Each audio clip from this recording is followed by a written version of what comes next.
Welcome to remakes king channel. Nagamani ఎన్నో శతాబ్దాలుగా మనిషిని ఆకర్షిస్తున్న విలువ కట్టలేని వజ్రం. అత్యంత పవిత్రమైన రత్నాల్లో నాగమణి ఒకటి. నాగమణి చెంత ఉంటే మరణం సంభవించదని, సకల సంపదలు వచ్చిపడతాయని మనుషుల నమ్మకం. పురాణాల్లోనూ నాగమణి గురించిన ప్రస్తావన ఉంది. మరి అసలు నిజంగా నాగమణులు ఉంటాయా? నాగపాముల శిరస్సుపై ఉండేదేంటి? పురాణాల ప్రకారం భూగర్భంలో 7 లోకాలుంటాయట.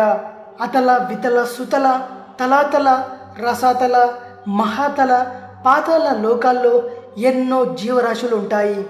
వాటిని చాలామంది రాక్షసులు పాలిస్తున్నారని పురాణాలు చెబుతున్నాయి.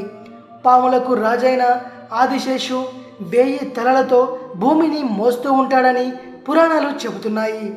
ఆదిశేషు, వాసుకి ఇలాంటి గొప్ప పాములన్నీ భూగర్భంలోనే ఉంటాయని ప్రతీతి. నాగపాములు వీరికి ముఖ్య అనుచరులుగా ఉంటూ భూగర్భంలోని లోకాలను కాపాడుతూ ఉంటాయట.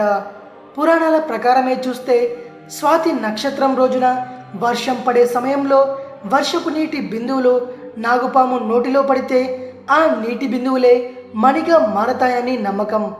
అసలు నాగమణి ఒక్క నాగుపాముల్లో మాత్రమే ఎందుకు తయారవుతుందో తెలుసా? భూమి మీద 100 ఏళ్ల కంటే ఎక్కువ కాలం బతికే పాము అదే కాబట్టి అందులోనే మణి తయారవుతుందని కొంతమంది చెబుతారు. ఒక్కసారి నాగమణి ఏర్పడితే ఆ పాముకి అపారమైన శక్తులు వస్తాయట. అంటే నాగమణి ఉన్న పాము ఏ రూపాన్నైనా ధరించగలిగే శక్తి కలిగి ఉంటుందట. ఎక్కువగా మానవ రూపం ధరిస్తూ ఉంటాయట నాగుపాములు. అసలు నిజంగా నాగమణి ఉందా అంటే కొంతమంది అవునని చెబుతారు, మరికొందరు కాదని చెబుతారు. పురాణాల విషయాన్ని పక్కన పెడితే భూగర్భంలో ఎన్నో రకాల ఖనిజాలుంటాయి. వాటిలో కొన్ని వెలుగు పడితే వింత కాంతితో మెరుస్తూ ఉంటాయి. ఆ వెలుగును ఆధారంగా చేసుకొని భూగర్భంలో పాములు చిన్న పురుగులు జీవులను ఆహారంగా తీసుకొని బతుకుతాయి. ఆ వెలిగే ఖనిజాలే నాగమణి అని చాలామంది భ్రమపడతారని నిపుణులు చెబుతున్నారు. నాగుపాము తలపై నల్లని మచ్చ లాంటి ప్రదేశం ఉంటుంది. మనకు తలలో ఎన్నో భాగాలున్నట్టే పాము తలలో కూడా ఎన్నో భాగాలుంటాయి. వాటిలో కొన్ని గట్టిగా రాయిలా ఉంటాయి.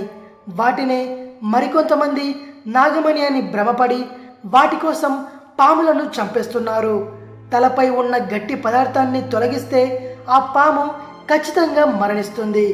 ఆ గట్టి పదార్థం కొన్ని రకాల పాముల్లో నలుపు, తెలుపు, తేనె రంగు, పసుపు ఇలా ఎన్నో రంగుల్లో ఉంటుంది. అందుకే దాన్ని నాగమణిగా భావించే కొందరు పాముల ప్రాణాలతో ఆటాడుకుంటున్నారు. చరిత్రలో ఎక్కడ నాగమణి ఉన్నట్టు, అది ఎవరికో ఒకరికి దొరికినట్టు చిన్న ఆధారం కూడా లేదు. కానీ డబ్బు కోసం వల వేసే మోసగాళ్ళు అమాయకులను నమ్మించి మోసం చేసేందుకు నాగమణి ఉన్నట్టు ప్రచారం చేస్తూ లక్షల్లో దోచుకుంటున్నారు. ఇలాంటి మూఢనమ్మకాలు నమ్మి మీరు మోసపోకండి. ఇది విషయం. మరిన్ని ఇంట్రెస్టింగ్ వీడియోస్ కోసం రీమిక్స్ కింగ్ ఛానల్ని సబ్స్క్రైబ్ చేయండి. ఈ వీడియో కనుక నచ్చినట్టయితే లైక్ చేయండి, షేర్ చేయండి. మరో వీడియోతో మీ ముందుకు వస్తాను. అంతవరకు సెలవు.